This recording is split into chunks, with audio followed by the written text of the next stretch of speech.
পবিত্র মাহে রমজানকে সামনে রেখে বাংলাদেশের ব্যবসায়ীরা নিত্যপণ্যের দাম বাড়িয়ে দিলেও উল্টো চিত্র সৌদি আরবে। দেশটির সুপার শপসহ সবখানে চলছে পণ্যের দাম কমানোর প্রতিযোগিতা। রমজান মাস শুরুর আগেই নিত্য প্রয়োজনীয় বিভিন্ন পণ্যের মূল্য ছাড়ের হিড়িক পড়ে যায় দেশটিতে। পবিত্র মাসে কর্মঘণ্টা কম থাকায় কিছুটা বিশ্রামের সুযোগ পান প্রবাসী বাংলাদেশিরাও।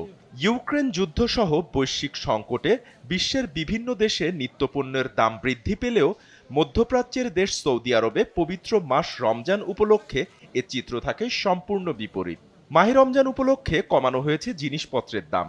সুপারমার্কেটগুলোতে ক্রেতাদের আকৃষ্ট করতে চলে নিত্য প্রয়োজনীয় সব পণ্যের উপর বিশেষ মূল্য ছাড়ের প্রতিযোগিতা।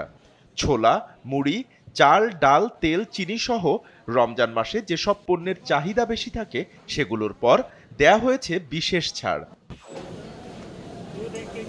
বিভিন্ন দেশের পণ্যের পাশাপাশি বাংলাদেশের আমদানিকারক ব্যবসায়ীরা পণ্যের দাম কমানোর ঘোষণা দিয়েছেন। ব্যবসায়ীরা বলেন, রমজানের সময় আমাদের এখানে সব পণ্যে বিশেষ ছাড় থাকে, তাতে প্রবাসী ভাইয়েরা কম মূল্যে কেনাকাটা করতে পারেন। রমজান মাস এলেই পরিবর্তন হয়ে যায় সৌদি আরবের ব্যবসায়ীদের কাজের সময়। মধ্যরাত পর্যন্ত খোলা থাকে মার্কেট, গভীর রাত পর্যন্ত চলে জমজমাট বিক্রি। SA TV digital.